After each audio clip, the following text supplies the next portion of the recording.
No, son 5.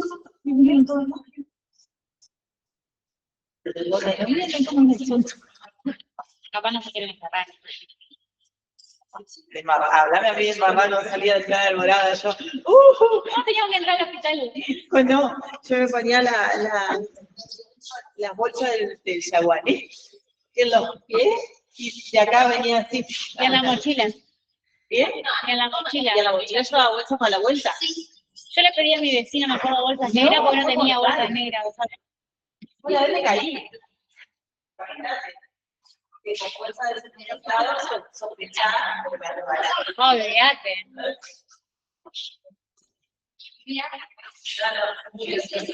Pero llegaba con tacto divino. No, yo me acuerdo de la calle que teníamos que cruzar para llegar a la facu. Viste que íbamos por la vereda y tenía que cruzar una calle y seguir por la vereda. Para la escalera del hospital. Sí. Y la calle esa, ¿qué onda, gente? No se podía cruzarla. Era un mar. ¿Qué ponían? ¿Cosas para acordar? Una vez pusieron unas maderas. Unas maderas. Qué triste que Al feo. éramos tan pobres. Ah, pero éramos felices. No. ¿Vamos a hacer una simulación?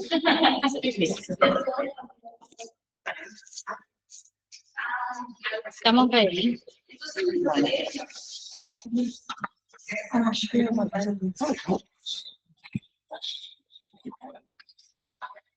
ver si puedo mandar un video.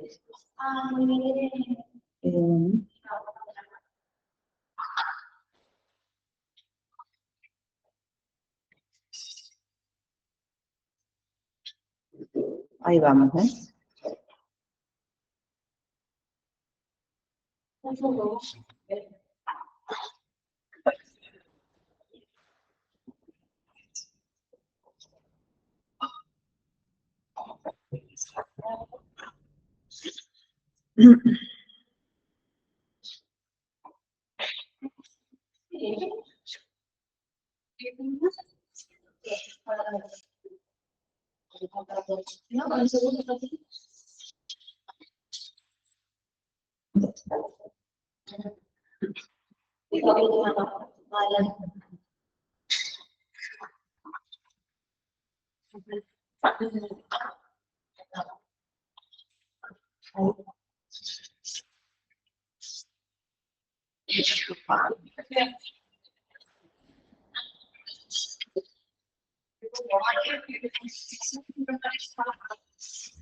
Está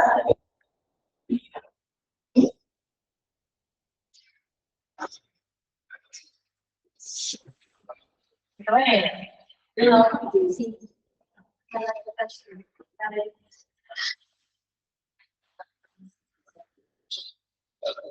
Bueno, el video no puedo, a ver si me ayuda.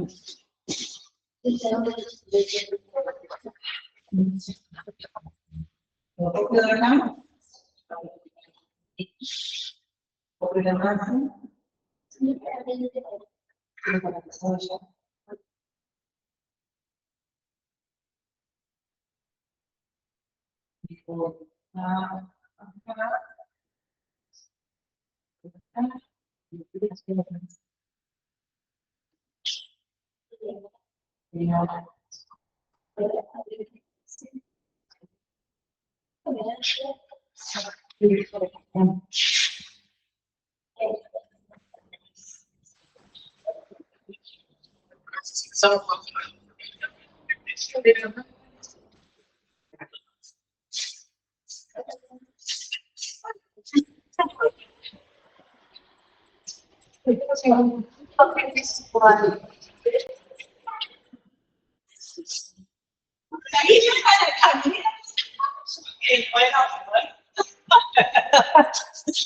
La olla tiene otro punto más.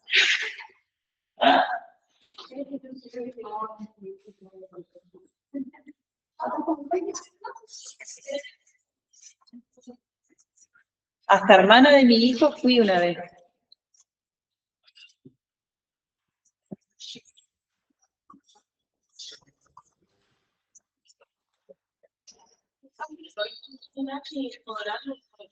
Y estoy viendo ahí cómo me organizo con los profes. Si yo puedo hacerlo oral, lo hago. Pero bueno, son muchos, entonces necesito que sí o sí estén. Y si no, imagínate que otro día tuvimos casi 4 horas, casi, no, hace un ratito, casi 4 horas, imagínense ahora, si no lo tengo. ¿Cuántos somos más o menos? 112.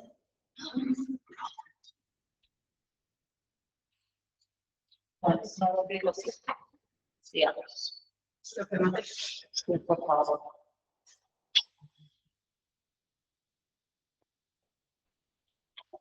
Bueno, el tema es el siguiente. Nosotros ahora tenemos selectiva, tenemos funcional, que son los temas cortitos, y tenemos radiofrecuencia y reelección. Yo lo que le decía a ella que podemos dar la selectiva y la funcional hoy, y después dejamos otras dos para la semana que viene, o podemos agregar radiofrecuencia hoy. Como ustedes decidan, yo se lo dejo a disposición de ustedes. Si ustedes tienen que volverse rápido, apoyar o algo, no hay drama, y lo damos la semana que viene a radiofrecuencia. Como ustedes quieran. Eso lo ven mucho. Bueno,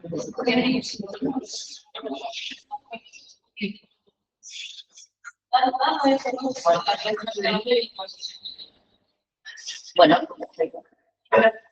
Un poco lo que voy a decir.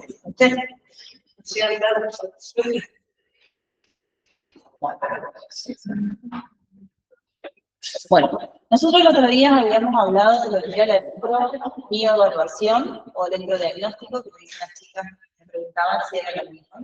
O sea, que la bibliografía puede llegar a aparecer como electrobioevaluación y en el otro como electrodiagnóstico. Nosotros habíamos hablado que esa electromioevaluación era necesaria, digamos, para ver el estado, digamos, que tenía ese músculo para después saber en qué intensidad y en qué tiempo íbamos a manejarnos en este tratamiento de estimulación, ¿sí? Esa electromioevaluación es muy necesaria para poder hacer un tipo de estimulación selectiva. Cuando nosotros hablamos de estimulación selectiva, es una estimulación donde nosotros sí o sí vamos a estimular a un solo músculo, y la idea es medir, ¿sí?, la respuesta de ese músculo dependiendo de esa intensidad.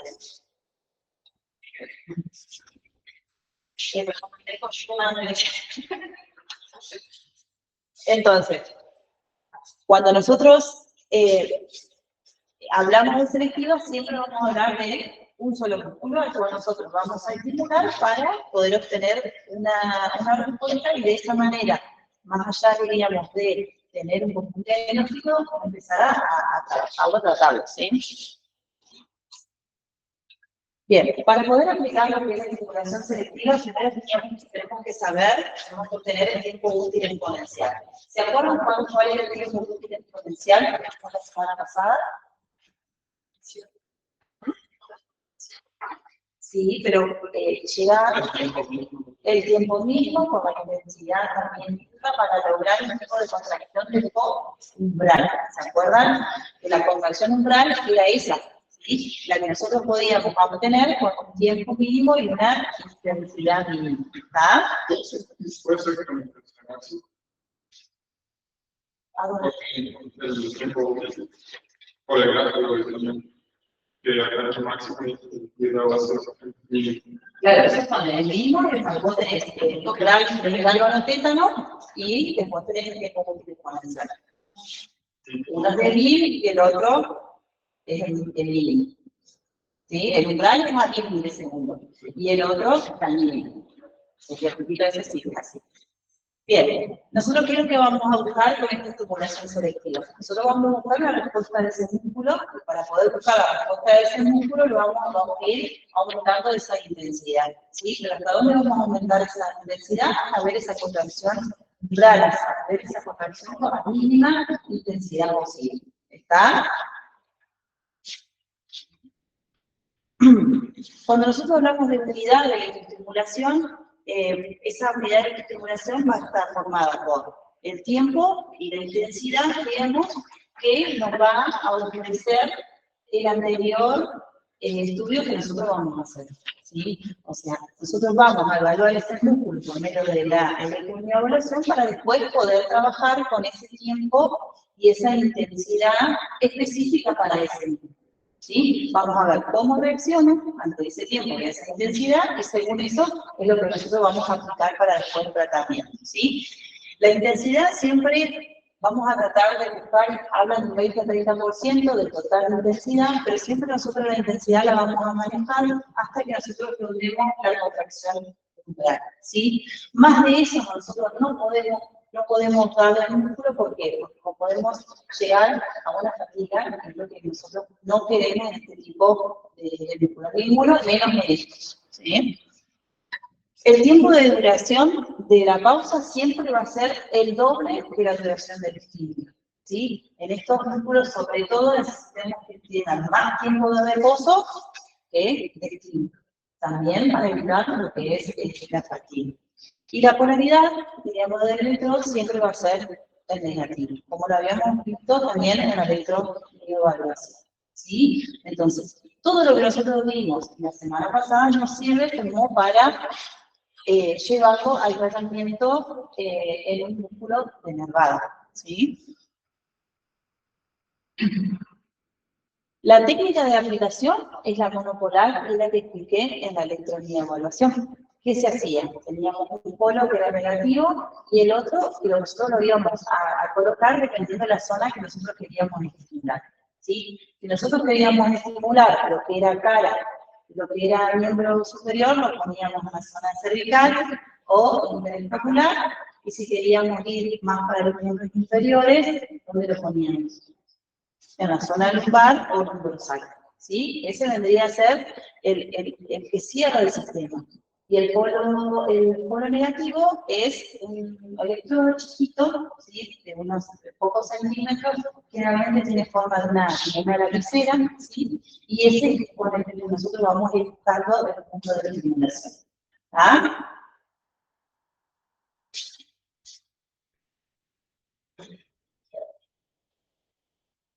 Bueno, ahí tiene un tipo de electrodo más puntual, ¿sí?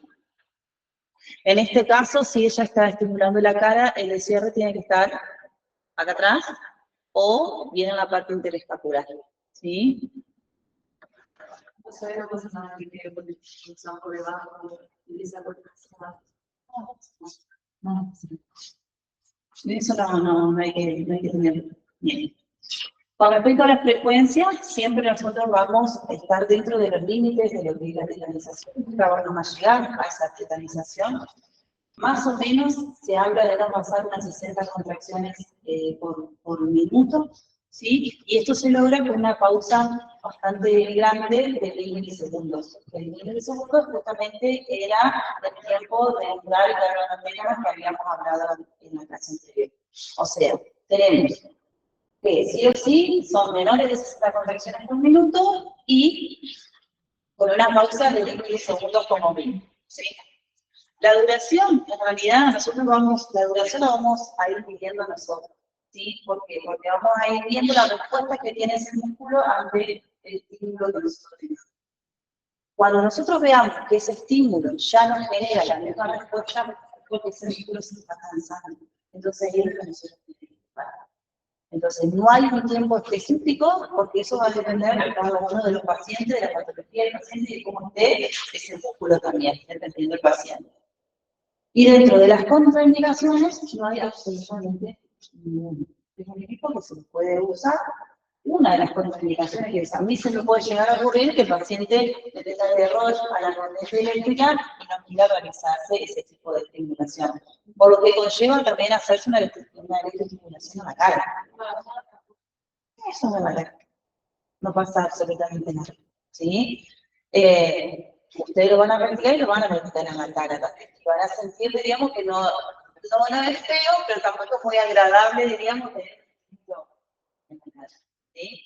A mí me lo hicieron cuando la crucé, y me hicieron una maldad y me subieron demasiado alto. Eso se usa específicamente para parálisis facial.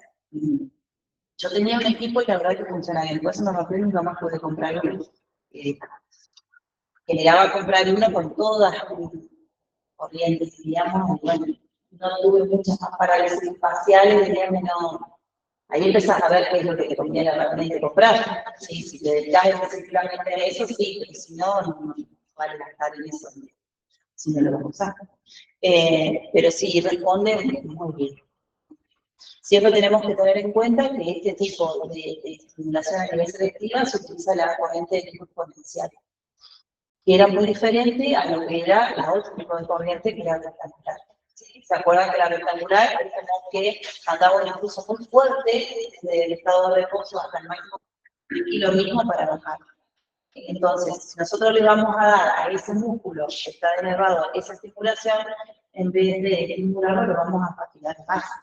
Nosotros lo que necesitamos es una corriente que le permita ir adaptándose al estímulo, ¿sí? Y luego relajarlo. Y que a su vez tenga más tiempo de reposo entre un estímulo y otro. Y esa es la corriente exponencial. Es una pregunta de parcial y de final que se les hace siempre y siempre para la gente. Hasta que le hago un ejercicio así de exponencial y ahí cae. ¿Sí? Ustedes acuérdense siempre que por lógica, ¿sí? Nosotros no podemos mandarle corriente de una de ese nervio, porque no tiene la capacidad de responder. Necesitamos una corriente que lo vaya acompañando hasta generar ese estímulo para poder generar esa respuesta. Y también necesitamos de esa corriente que nos permite que ese músculo tenga ese reposo necesario, digamos, para que esté en condiciones de volverse a estimular. ¿Está? ¿Sí? Bien.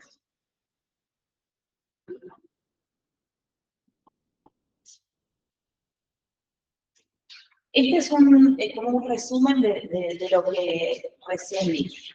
Entonces, si nosotros vamos a hacer una estimulación selectiva, siempre la corriente va a ser de tipo exponencial.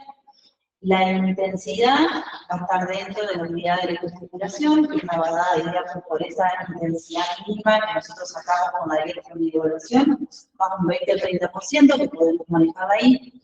La pausa siempre van a ser de milisegundos. La polaridad es siempre negativa, ¿sí? El otro cierra el circuito. La técnica es monopolar, ¿sí? Se dice monopolar porque uno está estimulando, el otro cierra con el paciente. La frecuencia es de 45 a 60 contracciones por minuto y la duración es hasta que nosotros veamos que ese músculo no responde como venía respondiendo. Ahí te habla del primer signo de fatiga. ¿Sí? ¿Por qué? Porque no tenemos. Si nosotros estamos estimulando, ya que el músculo no respondió más, y ahí fallamos nosotros. ¿Sí? Hay algo que hicimos, está mal y lo fatigamos. Entonces, no quiere decir que no lo vamos a recuperar más, porque esa sesión no va a ir. Por nivel de estimularlo, lo fatigamos. ¿Está? ¿Se entiende eso? Bien. No se ponga contenta porque dice gracias, pero sigue el otro. Bien. Entendido la práctica, fácil, concisa y precisa. ¿Sí? ¿Está? Bien. La electroestimulación funcional, que también más o menos lo habíamos hablado la clase pasada algo, nosotros vamos a, con la electroestimulación funcional, vamos a utilizar un tipo de estimulación selectiva neuromuscular para poder estimular al músculo para que realice una función perdida. ¿Sí? Es decir, que nos permita, le permita al paciente poder realizar actividades de la vida diaria mediante ese dispositivo. ¿Está? No solo electrodos, es un electrodo, pero en base a un dispositivo. Este tipo de estimulación no es muy común verlas, porque son tipos caros, digamos, elaborados por el ingeniero, y se está empezando a utilizar un poquito más, ¿sí? Pero no es muy común verlos porque realmente son caros. Bien. ¿A qué paciente nosotros vamos ¿en qué paciente vamos a poder utilizar este tipo de dispositivos? Nosotros vamos a usar este tipo de dispositivos siempre que sean lesiones de tipos centrales, ¿sí? Por ejemplo, lo más común es la cirugía, ¿sí? Hablamos de diferentes anchos de pulso, de frecuencia. Los anchos de pulso que generalmente se usan en este tipo de estimulación son entre los 200 y 400 microsegundos, ¿sí? ¿Por qué? Por el tema de la estimulación de las fibras. Si nosotros vamos a usar mayor ancho de pulso, vamos a estimular las fibras que por ahí conducen el dolor, y lo que no queremos nosotros es justamente generar dolor mediante esta estimulación. Entonces, siempre nosotros nos vamos a manejar entre los 200 y 400 milímetros. La frecuencia, bien, son bajos, de 25 a 30, ¿sí? Y lo que se trata de hacer es no fatigar al músculo. Acá sí se utiliza una corriente rectangular básica. ¿Por qué? Porque lo que necesitamos es producir una estimulación que genere un movimiento perdido por el paciente. Entonces necesitamos esa contracción para generar el movimiento, y tiene que ser una contracción rápida. No podemos colocar una exponencial para generar un movimiento. ¿Se entiende? Porque con la exponencial diríamos todo mucho más lento y no conseguiríamos un movimiento que nosotros queremos realizar. Tenemos rampas y tenemos mesetas. ¿Se acuerdan que nosotros en las corrientes de luz hablábamos de rampas y mesetas? En este caso, las rampas y mesetas son como periodos que tiene este tipo de estimulación. Por ejemplo, si nosotros hablamos de un paciente hemipléjico que le cuesta muchísimo realizar la dorsiflexión del tobillo como para poder realizar la marcha, nosotros tendríamos la primera rampa de subida sería la estimulación que nosotros le damos al paciente para que haga la dorsiflexión. La meseta es el tiempo que nosotros vamos a mantener esa estimulación para poder realizar la marcha, y la de bajada cuando cae el pie. ¿Se entiende? Todo eso nosotros lo vamos a ir evaluando y colocando según la evaluación que nosotros le hagamos al paciente. ¿Se entiende? ¿Sí? Y los accesorios, bueno, los accesorios depende de la patología y las condiciones que tenga el paciente y la actividad de la vida diaria. Se pueden llegar a poner accesorios que faciliten sus actividades.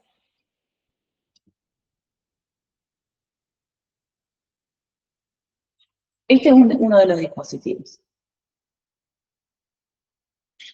En el caso de pacientes parapléjicos, muchas veces se utiliza, o bien, para tratar lo que es la hiperextensión, es decir, lograr que ese miembro inferior quede en extensión, ¿sí? Entonces empezamos a trabajar la hiperextensión, las descargas de peso y demás. Hoy por hoy, los hiperextadores que hay, nos explican cuando nos están en el gimnasio, que nosotros colocamos al paciente de acostado, lo atamos y lo paramos. ¿sí? Eso es algo mucho más innovador, como estudiantes de dispositivo, lo que hacemos es activar los sensores, entonces el paciente queda parado. ¿Sí? Genial. También, a su vez, lo que podemos hacer con esto es generarle también profesional de la marcha, activando los músculos que nosotros creemos necesarios en el momento de la prevención. Un parapléjico no es el mismo que el otro, un hemipléjico no es el mismo que el otro, nunca va a haber un paciente igual. Entonces, mediante la evaluación, ahí se evalúa cuál es el músculo que nosotros debemos estimular para generar esa actividad. ¿Sí? La ventaja que tiene esto, bueno, ahí habla de pacientes hemipléjicos, también con sus infecciones en las manos, mira que el hemipléjico generalmente tiene la mano así, bueno, mediante este dispositivo podemos lograr la altura, ¿sí? O generar la infección ahí, ¿se acuerdan de esta infección? Ahí y acá, ¿sí? Podemos lograr la infección, todo eso se puede lograr. La ventaja que tiene es que no lo hacemos nosotros únicamente en el consultorio, que lo utilizamos, se puede utilizar en consultorio para el tratamiento, para empezar a estimular al paciente, pero una vez que el paciente se familiariza con este tipo de equipos, se puede llevar a su casa. Ahora, ¿qué pasa? Está todo lo comando ahí. Entonces, ¿qué es lo que hace el kinesiólogo o el habilitador? Organiza todos los parámetros, los cierra y el paciente se va con ese parámetro, ¿sí? Porque si no, le toca todo, ¿sí? Entonces, eso es una manera de también continuar con su proceso de rehabilitación también en la casa. No es lo mismo practicar la marcha en el consultorio cuando uno te está vigilando, viendo y diciendo qué es lo que tienes que hacer, que cuando te vas a tu casa y terminas como podés. Entonces, esto ayudaría también, no solo a facilitarle la marcha, sino a estimular la marcha como tratamiento. ¿Se entiende? ¿Sí?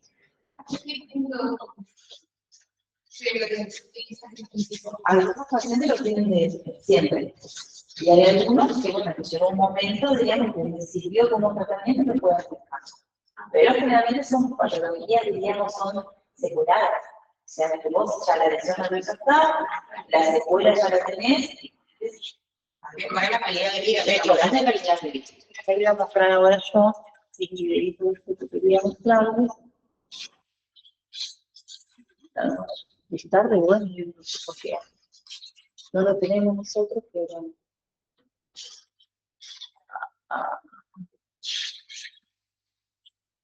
me cerró.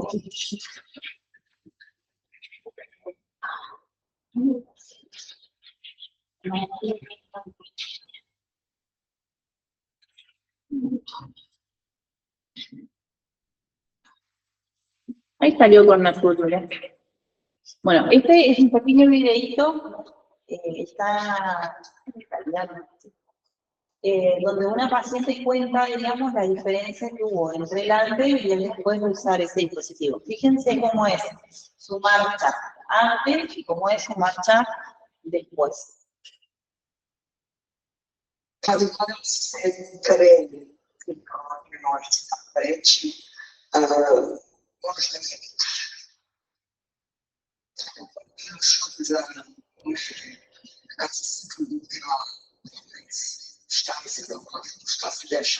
Ahí ya lo tiene.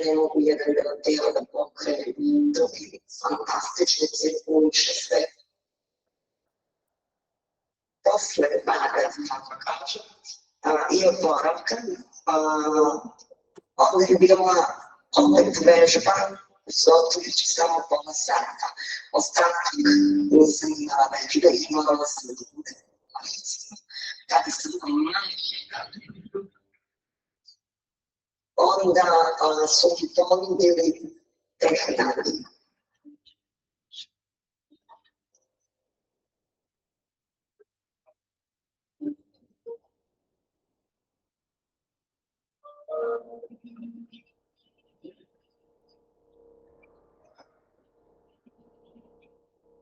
Cada dispositivo personaje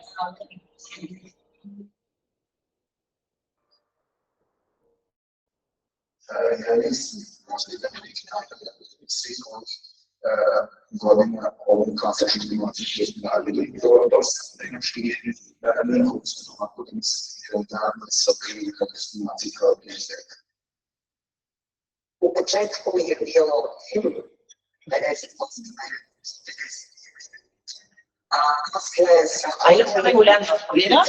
Eso se lo llevan aquí. sve samo da više i više onda. Sve samo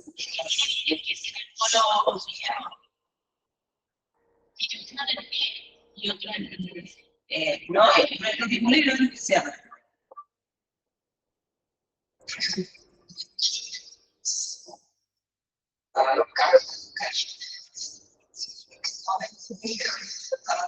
Ježite, realmente, odnosno konstruktorstva, od veselja, što smo pomogli,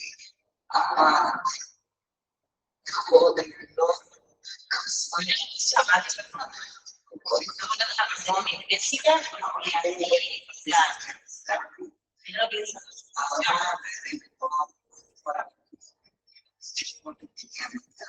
isto kao si ponente, Al caminar bien, baja el tono de arriba también. Eso es por habilidad, dentro de lo que es impléjico, digamos. Al tener un buen patrón, nos preguntamos hace milenios, ¿qué es la vida? No es lo que todos. al tener un buen patrón de marcha, de por sí, también va a bajar el tono, diríamos, de lo que es el equilibrio superior. Entonces se lo coloca acá para que no se te vaya, digamos, pero baja. Imagínense la calidad de vida diferente que tienen esas personas que pueden llegar a vivir ese dispositivo.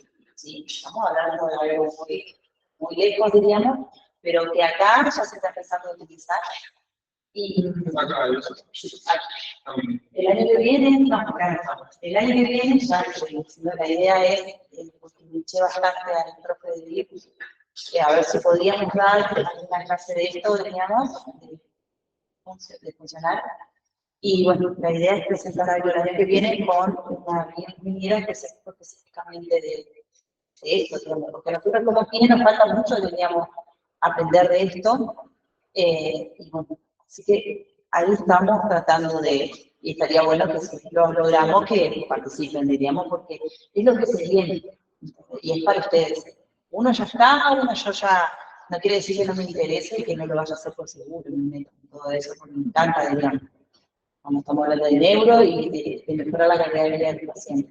Pero ustedes, digamos, yo más ustedes, porque es lo que se van a encontrar ustedes, y no se le da mucha importancia a la acumulación funcional. Entonces yo sí o sí en juicio trato de, así, con estos cortitos, introducirla, como para que ustedes salen de la lista de que existe y de que está. ¿Sí?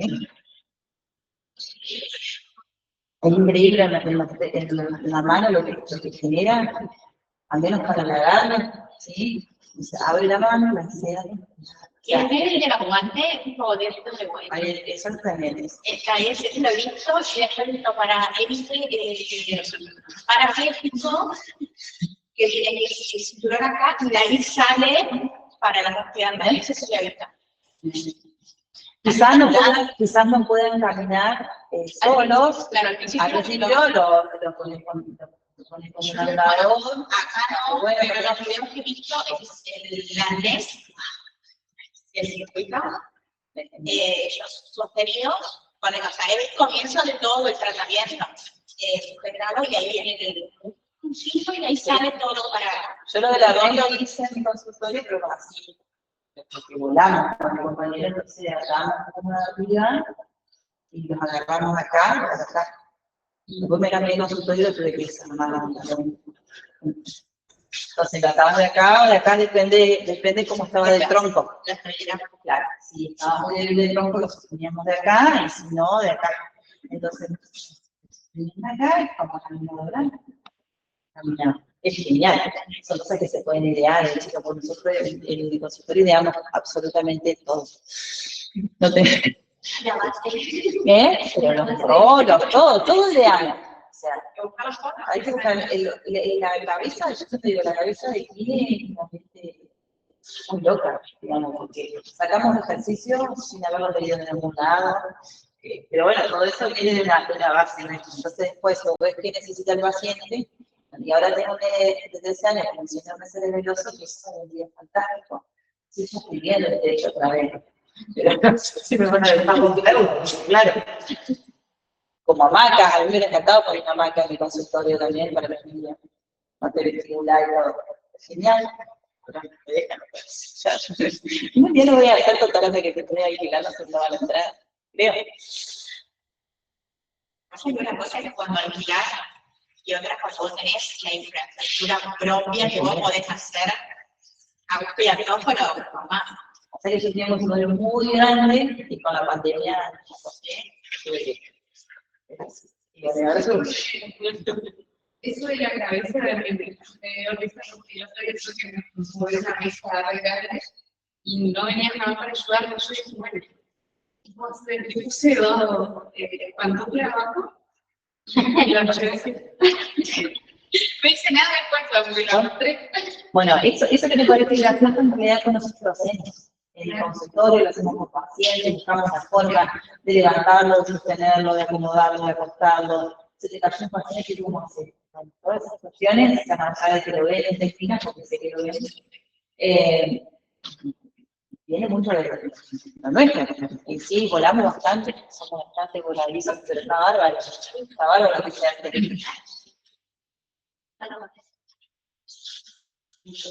En realidad nunca te aburrí de ser kinesiólogo. Salvo que te he metido en un box todo el tiempo, todo el día, que no es mi forma de trabajar, digamos, pero bueno, yo a mí me encanta. Yo voy y vuelvo contentísima, cansada, a veces que no es trabajo para kinesiología. Y esa es la idea. Es como venir acá, a mí no me cuesta levantarme a las 4:30 de la mañana. No, yo vengo contenta. Tengo sueño, pero no. Bien. Radiofrecuencia. Nosotros la radiofrecuencia es mayormente están usando más los químicos que se dedican a lo que es sobre todo. Pero también nosotros lo podemos ocupar para un montón de cosas. Pero hoy en día se dice radiofrecuencia y se dice ¿sí? Pero nosotros también tenemos que ver en qué nos puede ayudar a nosotros como tratamiento clínico, aunque no sea un equipo que nosotros vamos a elegir entre todos, vamos a dejarnos manejando por la radiofrecuencia. No va a pasar eso. Pero sí tenemos que tener en cuenta que aparte de la estética tiene otro tipo de función. Nosotros cuando hablamos de la definición, ¿sí? de radiofrecuencia, es un productor de calor, un medio de conversión, y tiene un espectro electromagnético bastante grande, entre los 30 kHz y los 3 GHz, y los demás pulsales energéticas son de 0,5 a 1,5 MHz. Esos son los que más se usan a nivel estético, ¿sí? O sea que dentro de todos los generadores de calor, sumamos lo que es la radiofrecuencia, ¿sí? Cuando nosotros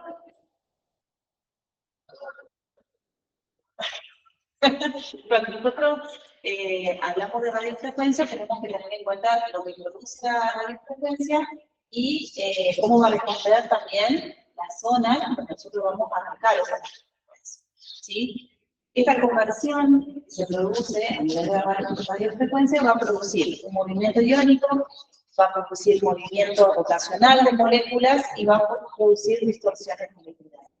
Cada uno de esos va a generar, diríamos, como consecuencia, el calor propio que genera la radiofrecuencia. Ahora, nosotros aplicamos calor como aplicamos cualquier tipo de calor, pero todo esto va a depender también del lugar donde nosotros lo apliquemos, ¿sí? Y de la capacidad que tenga ese lugar, digamos, de poder tomar ese calor, de cómo lo va a producir en esa zona y cómo también sea posible que lo disipe en la zona, ¿sí? O sea, no solo es fundamental lo que produce la radiofrecuencia en sí, sino también, diríamos, lo que nuestra piel va a responder ante ese calor y las propiedades que tenga, ¿sí? De tomarlo, de conservarlo y de poder disiparlo también, ¿está? Esto es un montón, pero bueno, porque no es tanto. Nosotros tenemos diferentes tipos de radiofrecuencias. Cuando nosotros hablamos de una clasificación más generalizada, la más grande clasificación, nos tenemos que clasificar en lo que son las ablativas y las no ablativas. Las ablativas son aquellas que tienen, la utilizan únicamente los médicos, son de carácter invasivo, ¿sí? Y se utilizan mucho para tratamientos crónicos como el cáncer, por ejemplo, ¿sí? Pero eso es bien tratamiento médico. Y las radiofrecuencias que nosotros usamos como tratamiento clínico son aquellas que son no ablativas, ¿sí? Es decir, que no son invasivas, que son directamente a nivel piel y ahí, ¿sí?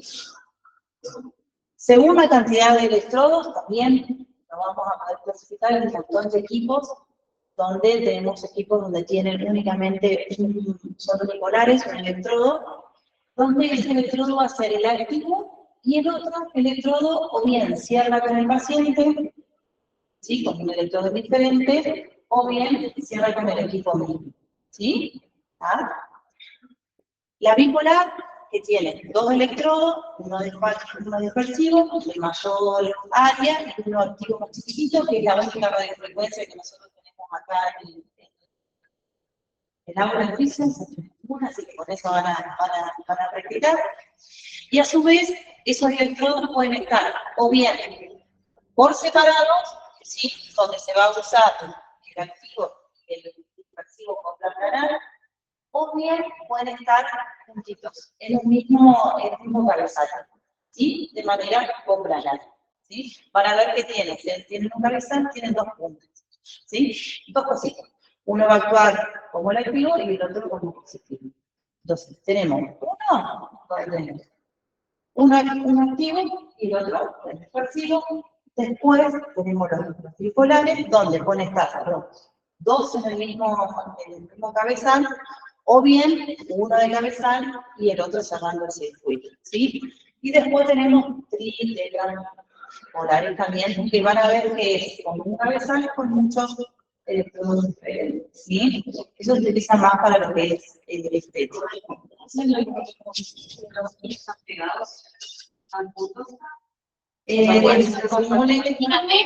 Como una T que tiene como dos bolitas, ¿sí?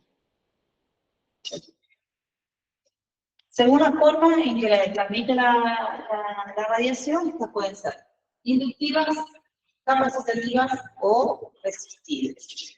Las inductivas generalmente son las monopolares, ¿sí?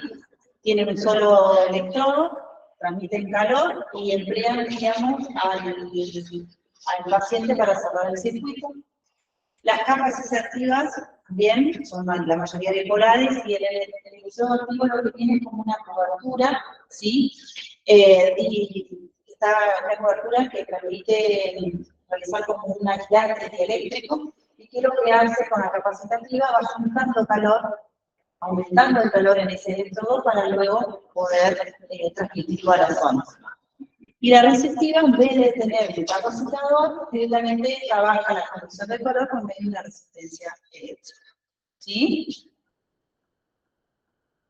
Toda esta clasificación, a su vez, nosotros podemos utilizar con o sin sistema de enfriamiento.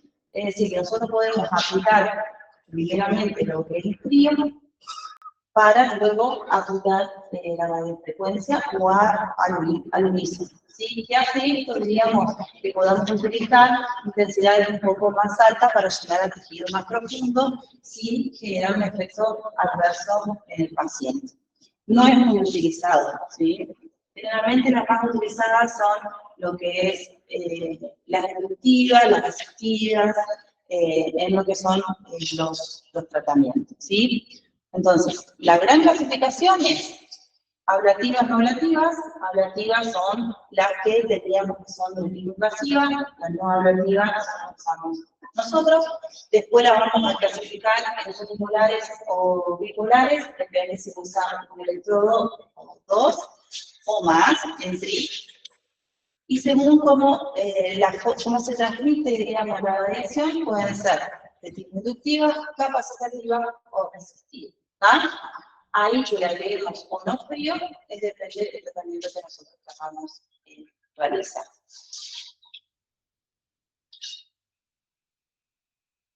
Bueno. Por ser calor, obviamente le va a producir, lo primero que vamos a encontrar en el paciente es una hiperemia cutánea. Va a haber un aumento de la actividad, obviamente del sistema nervioso parasimpático, efectos anticoagulantes, obviamente también, por una vasodilatación en la zona. Va a haber un aumento de la elasticidad de tejidos ricos en colágenos, como también una disminución, depende de las intensidades que nosotros usemos, ¿sí? Depende del calor que generemos con la frecuencia, una neocolágenogénesis y una neoelastinogénesis, es decir, que va a trabajar estimulando lo que es la elastina y el colágeno. La liberación de las proteínas de shock térmico son las proteínas que se encuentran en las células generadoras de colágeno.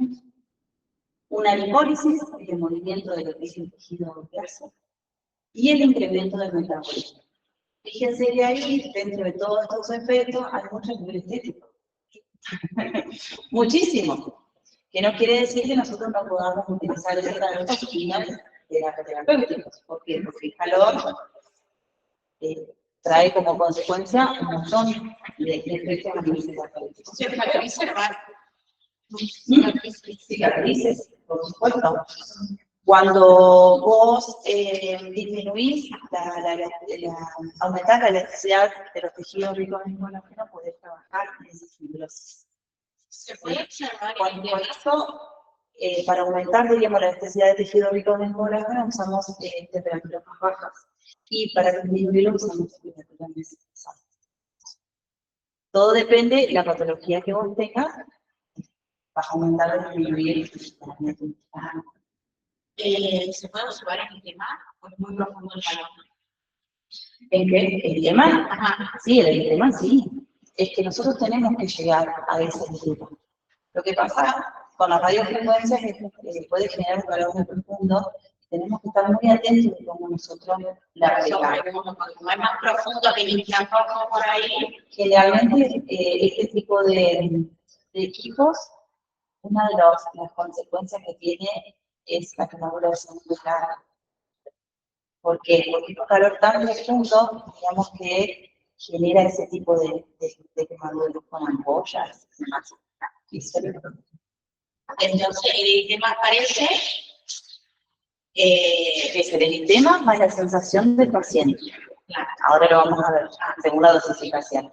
Siempre nosotros, cuando generamos calor con un equipo, acuérdense que todo equipo que genere calor no basta lo que nosotros generamos y no lo que siente el paciente. En todos los casos. ¿Está? ¿Por qué? Porque la sensibilidad no es la misma en todos los pacientes. Entonces, ojo con eso. ¿Está? Porque él te puede llegar a decir que está bien, que no está bien, pero, ¿sí? Por eso también tenemos que manejarlo siempre con un poquito menos antes que con un poquito más. Decía la situación estaba indicada en cáncer y después con complicaciones con el indicador que conoce. En cáncer a nivel de, digamos, lo que es médico. Esas son las más relativas, esas como se utilizan únicamente el médico. Nosotros diríamos como fisiólogos, a nivel nosotros no. ¿Sí? Porque como todo también, si nosotros tenemos un proceso más serígeno, que nosotros generamos material de una solidaridad, podemos generar quizás no pase nada, pero ¿está? Yo siempre cuando a mí me ha tocado trabajar con pacientes con cáncer, haciendo lo que es el tratamiento del dolor, lo que puede decir no hace más, porque me tocó trabajar con mi amigo. Hasta acá llegué, no lo hago más. Entonces, donde nosotros los equipos, yo prefiero no utilizarlo. Un tema, por ejemplo, sí, que ya se utiliza exactamente la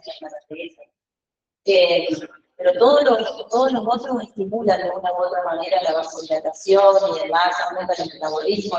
Entonces, con ese tipo de pacientes siempre tienen que tener mucho cuidado con la utilización. Por ahí es preferible no usarlo que usarlo. Una vez me dijeron que, bueno, profe, pero si yo sé que tiene cáncer de pulmón y le quiero hacer la magneto en el tobillo, bueno, si vos estás seguro que el cáncer está identificado, dale. ¿Me entiendes? Que digo yo, por la duda, nosotros podemos magnetar un montón de otras cosas para evitar eso. ¿Sí? Creo que creo que para En mi vida encontré un paraguas. Así llegaba la voluntad también. Bueno, dentro de las técnicas de aplicación, sí, es lo que hablábamos un poquito hoy. Bueno, en equipos con electrodos activos y pasivos, se va a colocar contra canal, es decir, si yo quiero generar un calor, digamos, a nivel del músculo cuádriceps, el otro va a ir en la parte de abajo. Si nosotros tenemos el electrodo activo, que es de metal, generalmente no se utiliza gel cuando es más de plástico, sí, ahí podemos utilizar el gel. Si vemos que lo necesitamos, digamos, porque no podemos hacer un buen pasaje de electrodo, utilizamos, pero no a gran cantidad. Pero solamente. Sí. En realidad, cuando nosotros usamos gel, lo que tratamos de hacer es usarlo en capacitativos y no los resistivos, porque los resistivos lo que hacen es como interferir entre el pasaje de calor a la piel, como que disminuye lo que es la temperatura. Nosotros siempre que vamos a realizar el tratamiento, primero lo que vamos a hacer es apoyar, remontar y después dar lo que es para empezar el tratamiento. Se realizan movimientos pequeños, teniendo en cuenta también lo que es el tamaño del electrodo. Generalmente nos movemos en un territorio de 2 a 3 veces mayores que el electrodo que nosotros vamos a estar utilizando. Y bueno, y en las aplicaciones faciales hay que tener mucho cuidado de hacer una buena evaluación primero de la zona por todas las controversias que podemos llegar a tener también y cómo puede llegar a responder el paciente haciendo un tratamiento bacán, ¿sí? Necesitamos que ese músculo esté relajado, que no esté tensionado y demás. Y bueno, con respecto a la cara es complicado. ¿Sí? Bien. Ahora sí, ahí vamos con el tema de la dosificación. ¿Sí? Cuando nosotros dosificamos, nosotros podemos trabajar o bien con una pistolita que mide lo que es el calor, no sé si ustedes la vieron en la descripción, la pistolita. Es una pistolita que nosotros colocamos a nivel de la piel del paciente y nos tira, digamos, cuál es como un claro, exactamente de COVID. Perfecto. Es una pistolita así que lo que nos tira es cuánto está midiendo de calor con tu piel en ese momento, ¿sí? Generalmente lo más normal es que midan entre 29 y 30 grados y no más, ¿sí? Ahora, cuando nosotros vamos a aplicar la radiofrecuencia, siempre nos vamos a manejar con una escala, ¿sí? ¿Se acuerdan que el otro equipo que nosotros vimos, de terapia 1, que era la corta, también nos manejábamos mucho por una escala? ¿Se acuerdan cuál era? La dosis 1, la leve, moderada, intensa, de la corta. Sí, no, que depende de lo que sentía el paciente, era la dosis que nosotros íbamos a estar generando y en qué patología la íbamos a poder utilizar. Acá, en realidad, nosotros vamos a utilizar una escala que consta en 5 partecitas, en 5 grados de calor, donde el primer grado es totalmente imperceptible, es decir, que ese ahí no estaría recibiendo como tratamiento.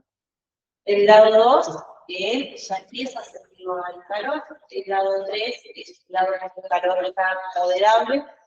El 4, el paciente ya le dice, ya el calor me está haciendo como doblez, ¿sí? Y el grado 5 con lo mismo. ¿Sí? Estamos totalmente quemados.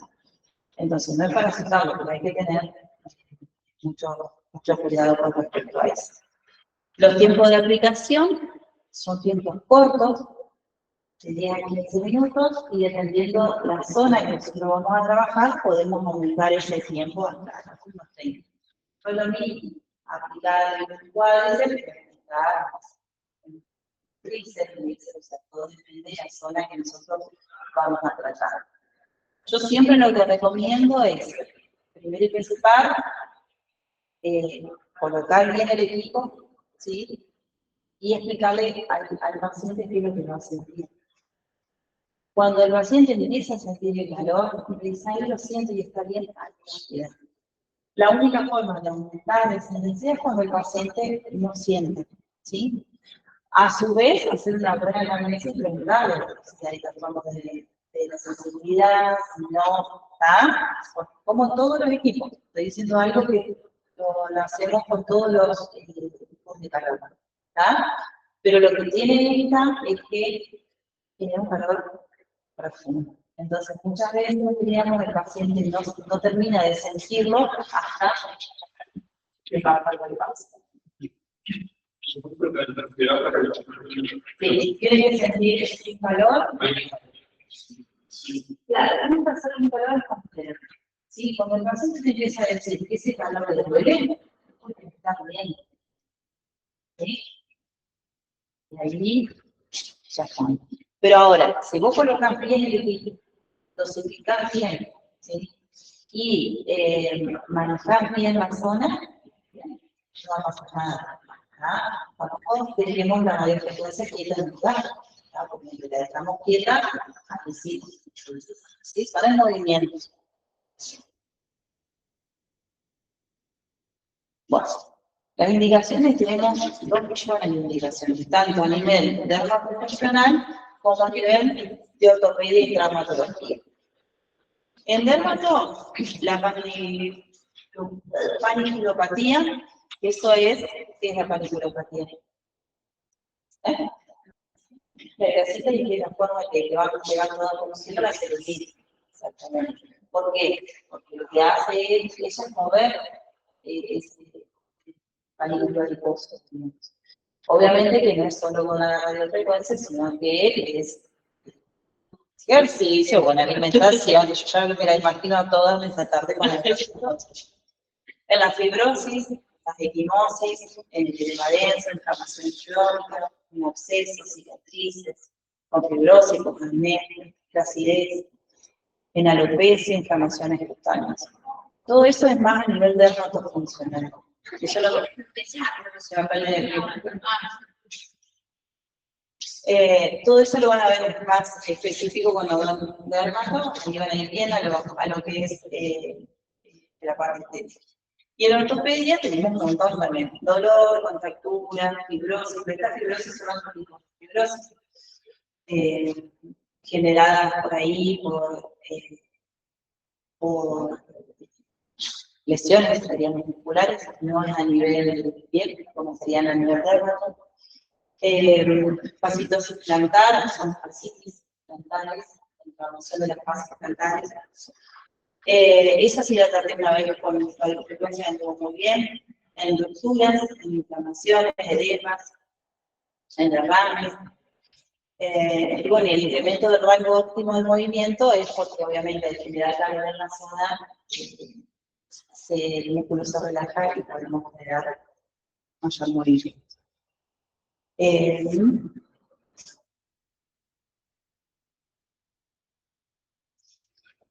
Ajá.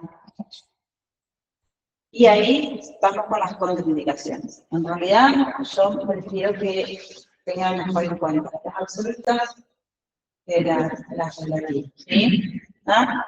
Ahí habla de marcapasos, obviamente que cuando hablamos de marcapasos es una zona, ¿sí? No importa si tienen marcapasos y se hacen muy bien. Cáncer o metástasis, de la política que hablamos hoy, de la posibilidad, diríamos, de generar una metástasis. en el cáncer, para generar metástasis, y la metástasis porque activamos más.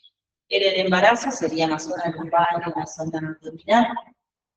En diabetes, en el tema de la diabetes, por una cuestión de también la parte sensible de la piel, el diabético por ahí tiene fallas al poder de la sensibilidad. Y si nosotros lo llegamos también a llevar a la recuperación de eso, ¿no? Infecciones sistémicas, inmunodepresión, la artritis, porque como yo lo expliqué, en realidad la artritis viene con un proceso inflamatorio, ¿sí? Y esto es un calor profundo que va a ir a la recuperación, entonces vamos a inflamar más. Yo descarto todo fisioterapia en la artritis. Tuberculosis activa, en la parte de las zonas genitales de los hombres. Habla de que al calor tan profundo, dice que los espermatozoides son muy sensibles al calor, entonces podemos generar ahí una alteración en el paso de los espermatozoides. Habrá realizado peelings químicos agresivos o láser, o sea, como ustedes saben, el peeling lo que hace es un barrido, lo que es la piel, que no sé, sacan las capas superficiales para crear una capa nueva de piel. Y si encima de eso tenemos calor, se y los terapias con retinoides tópicos en las últimas 2 semanas también son como ácidos que se utilizan para generar algún efecto estético, y eso también tiene alguna función que como piel, diríamos, pero si nosotros aplicamos sobre ese calor, ¿está? Y las otras son todas relativas, ¿sí? Todo va a depender de lo que es el paciente, ¿sí? La endocrina autógena, tratamos la sensibilidad, osteosíntesis. En el caso de la osteosíntesis es porque al ser un calor profundo puede llegar a la calentamiento de la osteosíntesis. La menstruación es decir, o sea, nosotros el calor en la zona del lumbar y abdominal va a generar algo brusco, grande, digamos, pero puede llegar a aumentar la hemorragia y el dolor, ¿sí? Pero no es que le vamos a dar algo grave por colocar calor en la zona. En prótesis, en infecciones locales, en pacientes que están ingiriendo vasodilatadores o anticoagulantes, porque a su vez, si está tomando anticoagulantes, nosotros tiramos más calor, más, claro. Sobre el globo ocular, por el amor de Dios. Son cosas tontas, pero después se enteran de cada cosa que, Dios mío. Aplicaciones en alta temperatura, son las pantallas que me hace apareció. Una tenía que aparecer, también la miré. En varices, en terapia con esteroides, terapia con colágeno y toxina botulínica, también, eso por una cuestión de no hacer un efecto adverso, y la microdermoabrasión en la zona de los últimos 3 meses. Eso es más muy parecido también a los filipinos, pero la microdermoabrasión es más superficial. Igualmente tenemos que tener ciertos recados. Así que fíjense que no solo lo podemos utilizar a nivel estético, sino que un montón a nivel terapéutico también. El anticoagulante evita la coagulación de la sangre. Y si vos le agregás a eso calor, es más fácil. Mayormente la paciente hipertensión, hay trabajo con pacientes que hayan tenido trombosis. Entonces, eso ya pacientes trombóticos tampoco, claro, no está. El trombótico, en realidad, vos lo que podés producir, digamos, con este tipo de fisioterapia es soltar ese trombótico que se va. Y ahí sí que estamos complicados. Aguante. Bueno. Sí, ya vamos. Y los efectos adversos que nosotros podemos tener, podemos generar con esta radioterapia, nódulos subcutáneos, realmente estos efectos adversos se van a producir sí o sí por la mala aplicación del equipo. No hay otros. Quemaduras de segundo grado, fibrosis, digamos, una respuesta del tejido a ese calor profundo, incremento de la fibrosis, quemaduras internas y lesiones nerviosas, ¿sí? Entonces, cuando nosotros aplicamos esta radiofrecuencia, nosotros siempre tenemos que tener mucho cuidado de hasta cuándo subimos esa intensidad. Siempre es mejor que el paciente apenas lo sienta y lo subamos un poquito más y ahí no tenemos que pasar, digamos, el grado 1 es imperceptible, el 2 es moderado, el 3 es un calor que ya es como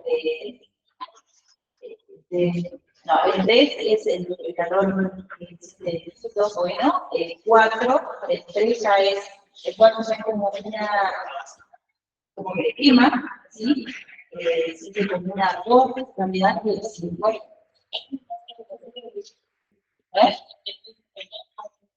Claro. Siempre se basa, que no sientan, que sientan un calor